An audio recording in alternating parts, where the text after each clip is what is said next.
Hello friends, welcome to विज्ञान तक। Friends, यह क्लास 11th के बायोलॉजी का फुल कोर्स चल रहा है। अध्याय नंबर है 12 और अध्याय का नाम है खनिज पोषण।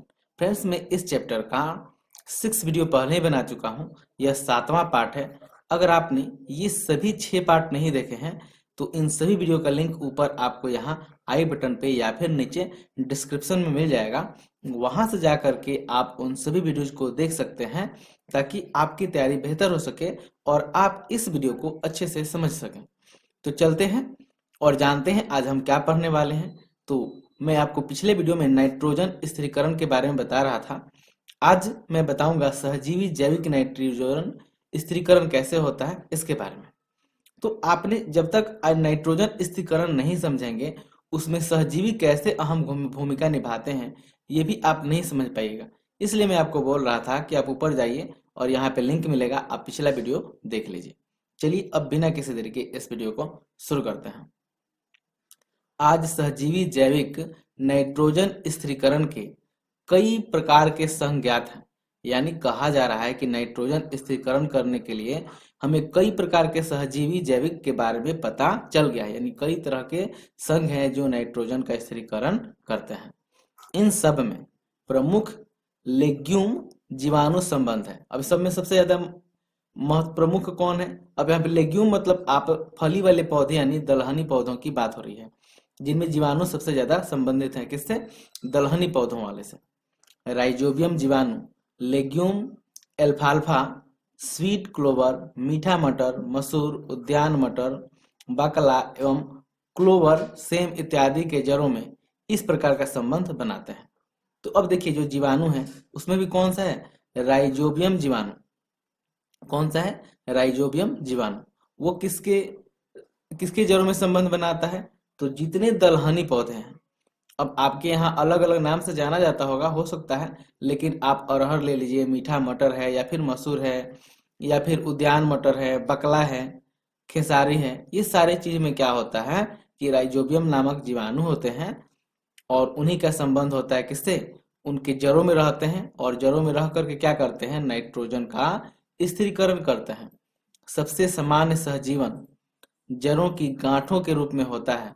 ये ग्रंथिकाएं जड़ों पर छोटे उभार के रूप में होती हैं। अब आपने देखा होगा, कई सारा पौधा देखा होगा जिसके जड़ों में गांठें होती है। जैसे मैं यहाँ पे एक छोटा सा, यहाँ पे जगह तो नहीं है, मैं अभी आपको दिखाता हूँ। चलिए मान लेते हैं कि यह एक कोई पौधा है और ये पौधा है जिसके यहाँ पे नीचे मूल होगा या नीचे जड़ होगा, जिसमें अनेक सारे पतले पतले ये मूल रोम रहते हैं। और यहाँ पे एक आप ऐसी यहाँ पे नीचे गांठ जैसी संरचना देखे होंगे। अगर आपके यहाँ अगल बगल किसान रहते हैं या फिर आप खेतों में जाते होंगे तो कुछ पौधों में देखिएगा यहाँ पे ऐसे गांठें बन जाती हैं। ठीक है, इन्हें ही यानी इन गांठों को ही उभार कहा जाता है। चलिए अब आगे जानते हैं। और उन्हीं गांठों में क्या रहते हैं? ये सहजीवी जो जीवाणु होते हैं यानी राइजोबियम नामक जीवाणु होते हैं, ये सभी उन्हीं गांठों में रहते हैं। आगे बढ़ते हैं। एल्ग्यूमिनोस पादपों जैसे एल्नस की जड़ों पर सूक्ष्म जीव फ्रैंकिया नाइट्रोजन स्थिरीकारक ग्रंथियां उत्पन्न करता है। राइजोबियम और फ्रैंकिया दोनों ही मृदा में स्वतंत्र जीवी हैं, लेकिन सहजीवी के रूप में वातावरणीय नाइट्रोजन का स्थिरीकरण करता है। अब इस बात को समझिए। यहाँ पे जैसे मैंने आपको बताया कि राइजोबियम होता है वो किसमें? दलहनी पौधों में होता है, लेकिन और मिनोस पौधों में यानी जो दलहनी पौधे नहीं हैं, जैसे एल्नस एग्जाम्पल दिया हुआ है, तो जो दलहनी पौधे नहीं हैं, ठीक है, और दलहनी पौधे हैं, उनमें क्या होता है? फ्रैंकिया पाया जाता है। क्या सूक्ष्म जीव है? फ्रैंकिया। और फ्रैंकिया क्या करता है? नाइट्रोजन का स्थिरीकरण करता है। ठीक है। और दूसरा चीज याद रखना है कि राइजोबियम और फ्रैंकिया दोनों ही मृदा में क्या होते हैं? स्वतंत्र जीवी होते हैं। क्या होते हैं? दोनों स्वतंत्र जीवी होते हैं, यानी स्वतः अपना जीवन यापन कर सकते हैं। लेकिन पौधों में जब नाइट्रोजन स्थिरीकरण करते हैं तो ये सहजीवी के रूप में पाया जाता है। ठीक है, चलिए अब आगे बढ़ते हैं। यहाँ पे पुष्पन से पहले किसी सामान्य दाल के एक पौधे को जड़ से उखाड़ें। आप जड़ों पर लगभग गोलाकार अति वृद्धियां देखेंगे। ये ग्रंथिकाएं हैं। यदि आप इन्हें काटेंगे तो पाएंगे कि केंद्र भाग में ये लाल या गुलाबी रंग के हैं। ग्रंथिकाओं का गुलाबी रंग कौन बनाता है? यह रंग ले लेग हेमोग्लोबिन की वजह से होता है। तो देखिए आपको जैसे मैं वहां बता रहा था, इसमें इस पौधे में आप ऐसे पौधे को उखाड़िएगा तो इसमें आपको बहुत सारे ये ऐसे ऐसे गांठ दिखाई देंगे। ठीक है, बहुत सारे गांठ दिखाई देंगे। वही बोल रहा है कि जो यही बोल रहा है अति वृद्धियां देखेंगे कौन सा गोलाकार, यानी वो जो गांठ होता है वो दिखाई देंगे। अगर आप उसको बीच से काटते हैं, किसको, इस गांठ को, यानी यहाँ पे गांठ है, इसको आप बीच से काटते हैं, ऐसे काटिए, फिर इसको इस तरह से काटिए बीच से अगर आप काटते हैं तो आपको क्या दिखाई देगा, तो आपको दिखाई देगा कि उसमें लाल या गुलाबी रंग है। और वो गुलाबी रंग किसका है, तो गुलाबी रंग किसका होता है, वही सूक्ष्म जीवों का होता है जो नाइट्रोजन का स्थिरीकरण करता है। ठीक है, मुझे उम्मीद है आपको ये अच्छे से समझ में आ गया होगा। चलिए आगे बढ़ते हैं और समझते हैं ग्रंथि का निर्माण क्या होता है, कैसे होता है। ग्रंथि का निर्माण मेजबान पौधों की जड़ एवं राइजोबियम के में पारस्परिक क्रिया के कारण होता है। ग्रंथिका का निर्माण कैसे होता है, तो मेजबान पौधों की जड़ और राइजोबियम के पारस्परिक क्रिया के कारण होता है। यानी ऐसा नहीं है कि पौधे स्वतः ही ग्रंथिका का निर्माण कर लेते हैं, यानी वही गांठ की बात हो रही है, स्वतः ही ग्रंथिका का निर्माण कर लेते हैं, या राइजोबियम है वो अकेले गांठ का निर्माण करता है, ऐसा नहीं होता। पौधों के जड़ होते हैं और राइजोबियम दोनों मिलकर के, राइजोबियम और पौधों की जड़ दोनों मिल करके क्या करते हैं, ग्रंथिका यानी गांठ का निर्माण करते हैं। ग्रंथिका निर्माण के मुख्य चरण इस प्रकार है। अब कैसे कैसे होता है उसका चरण यहाँ पे देखिए, यहाँ पे बताया जा रहा है। राइजोबियो यानी राइजोबियम की ही बात हो रही है। राइजोबियो बहुगुणित होकर जड़ों के चारों ओर एकत्र हो जाता है तथा उपत्वचीय और मूल रोम कोशिकाओं में जुड़ जाता है। तो जो राइजोबियो होते हैं यानी राइजोबियम के जो जीवाणु होते हैं वो क्या होते हैं, पहले बहुगुणित होते हैं और बहुगुणित होकर के जड़ों के चारों ओर जमा हो जाते हैं, एकत्र हो जाते हैं, गोटा हो जाते हैं। जब पौधों के चारों ओर एकत्र हो जाते हैं तब क्या होता है, मूल रोम की कोशिकाओं से जुड़ जाते हैं, तो चारों तरफ से जुड़कर, चारों तरफ से इकट्ठा होकर के और मूल रोम से जुड़ जाता है। मूल रोम मुड़ जाते हैं तथा जीवाणु मूल रोम पर आक्रमण करते हैं। अब क्या होता है, जमा होने के बाद मूल रोम मुड़ने लगता है और मुड़ने के बाद ये क्या होते हैं, जो जीवाणु होते हैं उस पर आक्रमण कर देता है। यहाँ फिगर में समझिए, देखिए ये मूल है और ये जो ऐसे निकले रहते हैं ये सभी क्या है, मूल रोम है। अब मूल रोम के पास देखिए ये सभी जो जीवाणु हैं वो ये क्या हो गए, एकत्र हो गए हैं। एकत्र होने के बाद जब सभी एकत्र हो जाएंगे तब क्या होता है कि देखिए मूल रोम क्या होता है, मुड़ जाता है। यहाँ देखिए मूल रोम क्या हो गया है, दूसरे फिगर में देखिए यहाँ पे मुड़ गया है। मुड़ने के बाद यहाँ पे देखिए बहुत सारे जीवाणु हैं जो इस पे क्या करेंगे, अब आक्रमण कर दिए हैं। ये मुड़ा है, इसके अंदर भी घुस रहे हैं धीरे धीरे, तो यहाँ पे आक्रमण कर देते हैं। चलिए अब इसके आगे बताता हूँ। ठीक है, एक संक्रमित सूत्र पैदा होते हैं जो जीवाणु को जड़ों के कॉर्टेक्स तक ले जाते हैं। यहाँ वे ग्रंथिका निर्माण प्रारंभ कर देते हैं। अब क्या होता है कि जो पौधे का जो मूल है वो संक्रमित हो जाता है, यानी वहां पे संक्रमण उत्पन्न हो जाता है। संक्रमण के कारण क्या होता है, जो जीवाणु होते हैं वो जड़ों के कॉर्टेक्स तक चले जाते हैं। कहाँ तक, कॉर्टेक्स तक, यानी अंदर चले जाते हैं और वहीं पे जाकर के ग्रंथिका का निर्माण होता है। तब जीवाणु सूत्र से मुक्त होकर कोशिकाओं में चले जाते हैं। वहां से कहाँ चले जाएगा, कोशिकाओं में, जो विशिष्ट नाइट्रोजन स्थिरीकरण कोशिकाओं में विभेदीकरण का कार्य करता है। यहाँ पे फिगर में फिर आ जाते हैं। अब वहां तक मैं बता रहा था, यहाँ आक्रमण कर चुके थे, आक्रमण करने के बाद क्या करते हैं, इसमें संक्रमण उत्पन्न कर देता है और संक्रमण करने के बाद यानी इसमें घुस जाते हैं और संक्रमण उत्पन्न करने के बाद पौधे के अंदर, जड़ों के अंदर चले जाते हैं और यहाँ पे क्या क्या होता है, ये कॉर्टेक्स के अंदर चले गए। कॉर्टेक्स के अंदर जाने के बाद इसके कोशिकाओं में प्रवेश करते हैं और जब कोशिका में प्रवेश कर जाते हैं तो कोशिका में प्रवेश करने के बाद इनमें विभेदीकरण करते हैं, यानी इन कोशिकाओं में क्या करते हैं, विभेदीकरण। विभेदीकरण का मतलब क्या होता है कि कोशिकाओं को एक विशिष्ट रूप में बदल देते हैं ताकि वो नाइट्रोजन का स्थिरीकरण कर सके। तो देखिए यहाँ पे जब प्रवेश करते हैं तो विभेदीकरण करके ऐसा क्या करते हैं, परिपक्व ग्रंथिका का निर्माण करते हैं, यानी गांठ का। यही जो है एक जगह पे बहुत ज्यादा है, यही क्या करता है, गांठ का निर्माण कर लेता है, यानी ग्रंथिका का निर्माण कर लेता है और यहीं से नाइट्रोजन का स्थिरीकरण होता है। वही बात यहाँ भी बोल रहा है कि विशिष्ट क्या करते हैं, स्थिरीकरण कोशिकाओं में विभेदीकरण कर देते हैं, यानी कोशिकाओं में कुछ बदलाव कर देते हैं जिससे वह कोशिकाएं नाइट्रोजन का स्थिरीकरण करने लगती है। इस प्रकार ग्रंथिका का निर्माण होता है और मेजबान से पोषक तत्व के आदान प्रदान के लिए संवहनी संबंध बन जाता है ये घटनाएं चित्र इतना में दर्शाई गई है। तो मैंने चित्र में आपको समझा ही दिया। तो क्या होता है, इसी तरह से ग्रंथिका का निर्माण हो जाता है और उसके बाद वहां से पोषक तत्वों का आदान प्रदान होने लगता है।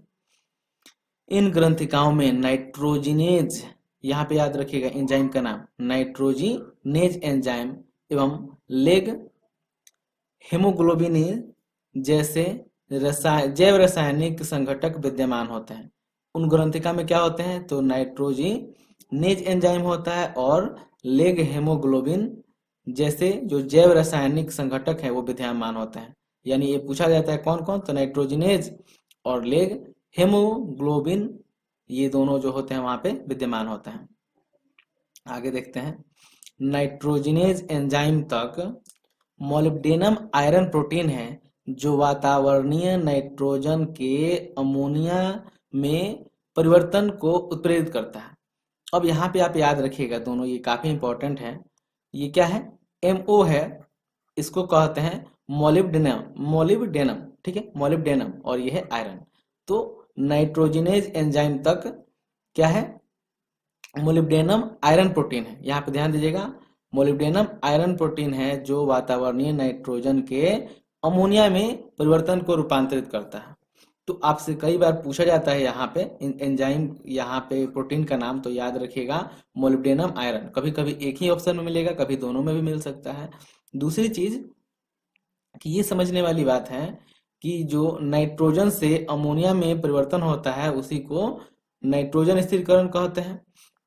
आगे बढ़ते हैं, यह नाइट्रोजन, ये मैंने आपको फिगर बता ही दिया था, ठीक है, स्थिरीकरण का प्रथम अस्थायी उत्पाद है। इसका समीकरण इस प्रकार है, और वहां पे समीकरण कैसे बनता है ये देख लीजिए। तो यहाँ पे देखिए अल्फा अल्फा है और उसके बाद है ये कीटोग्युलेटिक अम्ल है। उसके बाद यहाँ पे नाइट्रोजिनेज एंजाइम आणविक ऑक्सीजन के प्रति अत्यंत संवेदी होता है। इसे अनॉक्सी वातावरण की अनिवार्यता होती है। यहाँ पे नोट कीजिएगा, जो नाइट्रोजिनेज एंजाइम है वह आणविक ऑक्सीजन के प्रति संवेदी होता है, साथ ही इसे अनॉक्सी वातावरण की अनिवार्यता होती है। यानी जो नाइट्रोजिनेज एंजाइम है वो ऑक्सीजन की उपस्थिति में कार्य नहीं करता है, इसलिए यहाँ पे अनऑक्सी लिखा है, यानी ऑक्सीजन नहीं होना चाहिए, ठीक है। तो अनॉक्सी वातावरण की आवश्यकता होती है, यानी जहाँ पे ऑक्सीजन होगा वहां पे नाइट्रोजिनेज एंजाइम कार्य नहीं करेगा, और जहां पे ऑक्सीजन नहीं होगा वहां पे नाइट्रोजिनेज एंजाइम कार्य करेगा। ग्रंथियों में यह अनुकूलता होती है कि इसके एंजाइम को ऑक्सीजन से बचाया जा सके। तो जो ग्रंथियां बनती है, यानी वहां पे जो गांठें बनती हैं उसमें यह अनुकूलता होती है जो क्या करता है कि ऑक्सीजन को वहां पे पहुंचने ही नहीं देता है, और ऑक्सीजन वहां पे नहीं जाता है तो नाइट्रोजिनेज एंजाइम कार्य करने लगता है। इन एंजाइम की सुरक्षा के लिए ग्रंथिकाओं में एक ऑक्सीजन अपमार्जक होता है जिसे लेग हेमोग्लोबिन कहते हैं, ठीक है। अब आपको पता होगा अपमार्जक क्या होता है, जो किसी चीज को रोके या मैल को हटा देता है वहां पे अपमार्जक हम लोग कहते हैं। जैसे सर्फ और साबुन होता है, यहाँ पे ऑक्सीजन अपमार्जक की बात है, जो क्या करता है कि ऑक्सीजन को वहां पे नहीं जाने देता है, इसलिए यहाँ पे ऑक्सीजन अपमार्जक कहा जा रहा है। और उस ऑक्सीजन अपमार्जक का क्या नाम है, उसका नाम है लेग हेमोग्लोबिन, ठीक है। इसे LP से दिखाते हैं। यह एक रोचक तथ्य है कि स्वतंत्र जीवी अवस्थाओं में ये सूक्ष्म ऑक्सी होते हैं जहां नाइट्रोजिनेज एंजाइम क्रियाशील नहीं होता है, लेकिन नाइट्रोजन स्थिरीकरण के दौरान ये अनऑक्सी हो जाते हैं। अब देखिए कितना इंटरेस्टिंग बात है कि जो ये सूक्ष्म जीव होते हैं, यानी जो राइजोबियम ये जीवाणु होते हैं, ये कैसे होते हैं, ये ऑक्सी सूक्ष्म जीव है, यानी ये ऑक्सीजन में रहता है, ऑक्सीजन की आवश्यकता होती है इनके लिए। लेकिन जहां पे नाइट्रोजन का स्थिरीकरण होता है और उसके लिए नाइट्रोजिनेज एंजाइम होते हैं, वहां पे जब होते हैं नाइट्रोजिनेज एंजाइम के पास, तो ये अनऑक्सी हो जाते हैं, यानी ये बिना ऑक्सीजन के ही कार्य करता है। क्यों होते हैं, क्योंकि नाइट्रोजिनेज एंजाइम के पास ऑक्सीजन नहीं पहुंचना चाहिए, इसलिए ऐसा होता है। और नाइट्रोजिनेज एंजाइम की सुरक्षा करते हैं। ऊपर दिए गए समीकरण में आपने देखा होगा कि नाइट्रोजन के द्वारा अमोनिया संश्लेषण के द्वारा अत्यधिक ऊर्जा की अनिवार्यता होती है। अब ये जिस समीकरण की बात कर रहा है मैं आपको आगे नीचे बताता हूँ, ठीक है। तो आप यहाँ पे समझ लीजिए कि नाइट्रोजिनेज एंजाइम के द्वारा जो अमोनिया का संश्लेषण होता है उसके लिए अत्यधिक मात्रा में ऊर्जा की अनिवार्यता होती है, ठीक है। एक एक अमोनिया अणु हेतु 8 एटीपी की ऊर्जा खर्च होती है। इस ऊर्जा की आपूर्ति मेजबान कोशिका के ऑक्सीश्वसन द्वारा होता है। तो देखिए जो एक अणु बनता है अमोनिया का, तो कितनी ऊर्जा खर्च होती है? 8 एटीपी। 2 अणु बनेंगे तो कितनी खर्चा हो जाएगी? 8 दूना 16 एटीपी ऊर्जा खर्च हो जाती है। और ये जो ऊर्जा खपत होती है ये किस लिए होती है? तो ये होती है, मतलब जो ऊर्जा खपत होती है वो कहाँ से प्राप्त होती है? तो ये होती है मेजबान कोशिका के ऑक्सीश्वसन द्वारा ये ऊर्जा बनती है, वही खर्च यहाँ पे होती है। अब मैं आपको उस फिगर को समझा देता हूँ। देखिए यहाँ पे ये नाइट्रोजनेज, यहीं पे नाइट्रोजनेज एंजाइम है और ये है क्रियाधार। क्रियाधार के बारे में मैंने आपको जैव अणु वाले चैप्टर में बताया था। तो यहाँ पे क्रियाधार क्या है? N2। और N2 यानी नाइट्रोजन, ये किससे जुड़ा हुआ है? तो डबल बॉन्ड से जुड़ा, ट्रिपल बॉन्ड से, सॉरी, किससे जुड़ा हुआ है? ट्रिपल बॉन्ड से, यानी एक नाइट्रोजन है और ये किससे जुड़ा हुआ है? ट्रिपल बॉन्ड से जुड़ा हुआ है। तो देखिए 3 बंध है यहाँ पे, ठीक है। ये क्रियाधार इससे बंधेगा, किससे बंधेगा? तो नाइट्रोजनेज एंजाइम से। तो ये जा करके देखिए ये N2 था, ये इसमें देखिए ऐसे खांचा बना हुआ है ना, ये जा करके इसमें यहाँ पे आके चिपक गया। तो चिपक गया तो ऐसा फिगर बनेगा। उसके बाद क्या होता है? ये यहाँ ध्यान दीजिएगा, यहाँ पे ट्रिपल बॉन्ड है। इसके बाद क्या होता है? यहाँ इसका अपचयन होता है। अपचयन यानी यहाँ पे हाइड्रोजन आकर के जुड़ता है। तो क्या होता है? जब हाइड्रोजन आकर के किसी पदार्थ में जुड़ता है तो उसे हम कहते हैं कि अपचयन हो रहा है। अब 2 हाइड्रोजन जुड़ता है तो जो नाइट्रोजन के बीच में 3 बंध था, यहाँ पे बताता हूँ फिर से, जो 3 बंध था उसमें से क्या होता है कि एक बंध नष्ट हो जाता है और वही एक बंध के स्थान पे क्या होता है? ये 2 हाइड्रोजन यहाँ पे जुड़ जाते हैं। उसके बाद फिर इसका अपचयन होता है, तो अपचयन होने से फिर से 2 हाइड्रोजन जुड़ते हैं। तो जो इन नाइट्रोजन के बीच में अब डबल बॉन्ड बचा था, यहाँ पे डबल बॉन्ड खत्म होकर के सिंगल बॉन्ड बना लेता है और 4 हाइड्रोजन जुड़ जाते हैं। फिर से इसका अपचयन होता है। अपचयन होने के बाद क्या होता है? जो नाइट्रोजन के बीच बंध था वो नाइट्रोजन के बीच का बंध भी समाप्त हो जाता है और यहाँ पे 6 हाइड्रोजन जुड़ जाते हैं, ठीक है। और यहाँ के बाद अब टोटल बंध टूट गया तो फिर से ये क्या होता है? जो नाइट्रोजनेज होता है यहाँ से अलग हो सकता है। देखिए यहाँ पे अलग भी हो गया है और साथ ही यहाँ से बन जाता है अमोनिया, यानी NH3। कितना अमोनिया बन रहा है? देखिए एक और एक ये है NH3 ये वाला, और एक नीचे 2 बन रहा है। यानी 2 बनाने में कितनी ऊर्जा खपत हुई होगी? तो 16 एटीपी। क्यों 16 एटीपी? क्योंकि मैंने अभी आपको बताया कि एक NH3 अणु बनाने में 8 एटीपी ऊर्जा खर्च होती है। तो इस बार कितनी ऊर्जा खपत हुई होगी? तो इस बार खपत हुई होगी 16 एटीपी की ऊर्जा। चलिए अब आगे जानते हैं अमोनिया की नियति। अमोनिया कार्यकीय पीएच पर प्रोटोनीकरण, यहाँ पे ध्यान दीजिएगा क्या है? प्रोटोनीकरण है। प्रोटोनीकरण के बाद अमोनियम आयन का निर्माण करती है, यानी NH3 है, इसमें क्या होता है? हाइड्रोजन एक और जुड़ जाता है और NH4 आयन बना लेता है, जिसी को हम लोग क्या कहते हैं? अमोनियम आयन कहते हैं। तो अमोनियम आयन का निर्माण करती है, जबकि अधिकांश पादप नाइट्रेट की तरह अमोनियम का भी स्वांगीकरण कर सकते हैं, लेकिन अमोनियम आयन पादपों के लिए विषाक्त होते हैं, जिसके कारण उनमें एकत्र नहीं हो पाते हैं। तो यहाँ पे आप ध्यान दीजिएगा कि जो अमोनियम आयन होते हैं वो क्या होते हैं? पौधों के लिए विषाक्त होते हैं, यानी जहरीले होते हैं, इसलिए उसे वो एकत्र नहीं हो पाते हैं। आइए देखते हैं कि इस तरह संश्लेषित अमोनियम आयन का किस प्रकार पादपों में एमिनो अम्ल के संश्लेषण हेतु उपयोग होता है। इसके लिए 2 क्रियाएं हैं। अब वही जो यहाँ पे आपसे समीकरण की बात हो रही थी, यहाँ पे आपको देखने को मिलेगा। पहला विधि क्या है? अपचयित एमिनीकरण। इस प्रक्रिया में अमोनिया कीटोगुलेटिक अम्ल के साथ क्रिया करके गुलेटिक अम्ल बनाते हैं, जैसा कि नीचे समीकरण में दिया गया है। तो देखिए ये अल्फा कीटोगुलेटिक अम्ल है जो अमोनियम आयन और NADPH से अभिक्रिया करता है और गुलामेट प्लस H2O प्लस NADP बनाता है। यहाँ पे मैं आपको NADPH का फुल फॉर्म बताना चाहूंगा। तो ये है निकोटिमेनाइड एडेनिन डाइन्यूक्लियोटाइड फॉस्फेट। ये ग्लूटामेट डिहाइड्रेज के उपस्थिति में अभिक्रिया करता है और बनाता है ग्लूटामेट H2O प्लस NADP, ठीक है। आगे देखते हैं। दूसरा है पार एमिनन या विपक्ष एमिनन। पार एमिनन या फिर विपक्ष एमिनन, इसमें एमिनो अम्ल से एमिनो समूह का कीटो अम्ल से कीटो समूह में स्थानांतरण हो जाता है। यहाँ पे ध्यान दीजिएगा, क्या होता है इसमें, एमिनो अम्ल से एमिनो समूह का कीटो अम्ल के कीटो समूह से स्थानांतरण हो जाता है। नीचे आपको यहाँ पे समझ में आएगा, ग्लूटेमिक अम्ल मुख्य एमिनो अम्ल है जिससे एमिनो भाग NH2 स्थानांतरित होता है और दूसरे एमिनो अम्ल का निर्माण विपक्ष एमिनन द्वारा होता है। ट्रांस एमिनेज एंजाइम इस तरह की सारी क्रियाओं को उत्प्रेरित करता है। और कौन सा एंजाइम है जो इन सभी क्रियाओं को उत्प्रेरित करता है, तो वो है ट्रांस एमिनेज एंजाइम। यहाँ पे देखिए जो बोल रहा था, यहाँ पे देखिए ये इम्यूनो दाता है और ये इम्यूनो संग्राहक है। तो यहाँ पे आप ध्यान दीजिए, जो ये है CnH3 और यहाँ पे है CO, ये क्या करते हैं, एक दूसरे को रिप्लेस कर देता है। यानी ये वाला जो है CO है वो आ जाता है यहाँ पे, और जो C और NH3 है वो आ जाता है यहाँ पे। तो अब अभिक्रिया के बाद देखिए ये क्या होता है, अब ये बन जाएगा R1 और COO, ये वाला जो बन गया ये जाकर के उसका स्थान ले लिया है, जबकि ये आकर के इसका स्थान ले लिया है। देखिए यहाँ पे R2 वही रह जाएगा और CO के जगह पे अब क्या आ जाएगा, CnH3। तो वही देखिए CnH3 आ गया और CO आ गया। ठीक है, चलिए आगे बढ़ते हैं। पौधों में एस्पेरिजिन या ग्लूटेमिन दो अति आवश्यक एमाइड पाए जाते हैं जो प्रोटीन के रचनात्मक भाग होते हैं।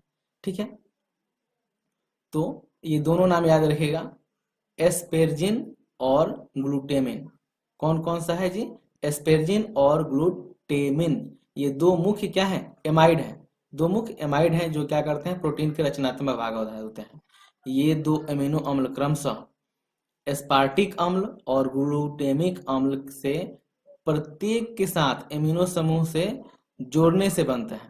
इस प्रक्रिया में अम्ल का हाइड्रोक्सिल भाग NH2 मूलक से विस्थापित हो जाता है। जो ऊपर आपने फिगर में देखा, एमाइड में चूंकि एमिनो अम्ल से ज्यादा नाइट्रोजन पाया जाता है, अतः ये दारू वाहिकाओं द्वारा पौधों के अन्य भागों में स्थानांतरित कर दिए जाते हैं। यहाँ पे दारू का मतलब होता है जाइलम, यानी जो अमीनो अम्ल ज्यादा होते हैं तो क्या करते हैं, जाइलम के द्वारा, जाइलम वाहिकाओं के द्वारा पौधे के अन्य भाग में स्थानांतरित कर दिए जाते हैं। इसके साथ ही कुछ पौधे जैसे सोयाबीन को ग्रंथिकाएं वाष्पोत्सर्जन प्रवाह के साथ स्थिर नाइट्रोजन को यूरिड्स के रूप में भेजती है। ठीक है, तो किसके रूप में भेजती है, यूरिड्स को भेजती है, यूरिड्स के रूप में भेजती है। किसको, नाइट्रोजन को। इन यौगिकों में भी कार्बन की अपेक्षा नाइट्रोजन का अनुपात अधिक होता है, और यहाँ पे भी जो यौगिक बनते हैं उसमें भी क्या होता है, नाइट्रोजन का अनुपात अधिक होता है। फ्रेंड्स, इसके साथ ही यह चैप्टर समाप्त होता है।